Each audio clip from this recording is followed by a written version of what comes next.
Et là-bas, j'ai continué à peindre. Je vendais mes pas extrêmement cher. Puis un jour, j'ai eu un show dans une galerie qui appartenait au troisième art dealer des États-Unis.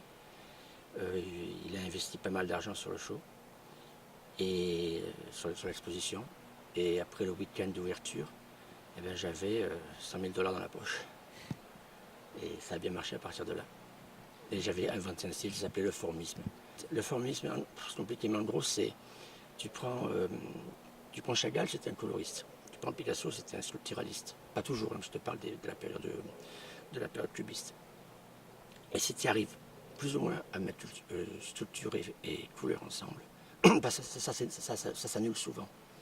Et bien là, tu as le formisme. Alors, des fois, tu réussis. Je ne sais pas combien j'ai fait de toiles, 2000 peut-être. J'ai dû en réussir beaucoup. Elles sont toutes vendues, presque. Et je dirais qu'il y en a 10 qui sont super, fantastiques. Voilà. Et puis j'ai arrêté de peindre parce que j'en avais marre. Pour les raisons, je me répétais. Mon ex-femme pensait que je pouvais le faire pour le pognon, je ne pouvais pas. Elle m'avait même mis un dollar sur mon chevalet comme inspiration, mais ça ne marchait pas. Je bloquais et j'ai arrêté. Et puis quand je suis revenu en France il y a quelques temps, je voulais m'y remettre, mais pas avec le même style. Et comme j'avais une nouvelle muse qui m'a inspiré, je me suis dit qu'est-ce que je peux faire pour ne pas m'ennuyer.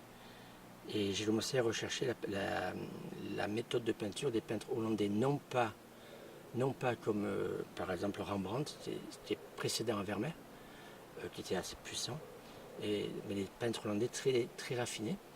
Et j'ai recherché leur technique et puis j'ai décidé de créer quelque chose qui serait basé exactement sur la technique de Vermeer, pratiquement.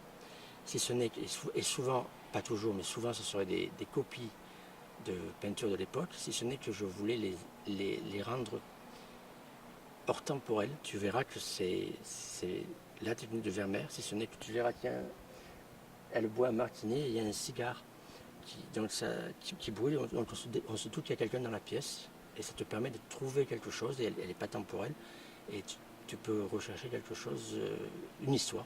Comme je travaille beaucoup dans le cinéma, je voulais aussi une histoire. Voilà. On peut te raconter ce que tu veux, mais quand on te dit l'artiste qui crève à la fin, ça l'inspire, c'est des conneries. Quand j'ai commencé à faire pas mal de pognon, parce que ça permettait d'être tranquille, et là je me suis lâché, je me suis éclaté. Ça a duré un an, des fois. Il y avait certaines toiles, tu sais dès le départ, qu'il va falloir les travailler, elles seront peut-être bonnes, mais elles seront jamais géniales. Et puis, il y en a certaines, ça part, et alors là, tu sais pas ce qui se passe, c'est une expression, mais c'est comme si tu touchais Dieu du doigt. Et là, pendant 2 jours, tu peins, tu vois pas le temps. Mon ex-femme me mettait de la nourriture, je la touchais pas. Et alors là, c'était fabuleux. Je fais beaucoup d'art numérique maintenant, du 3D, des trucs comme ça. J'utilise les programmes Maya, ZBrush et tout, et ça me permet d'aller dans des trucs qui sont incroyables. Donc, je m'éclate aussi là. Je les modélise, je les crée, tu fais ce que tu veux avec ça. Simplement, il faut avoir un sens, je dirais, un côté un peu mathématique et être artiste. Et là, une fois que tu as compris ces programmes, ça prend un peu de temps, tu peux vraiment faire ce que tu veux.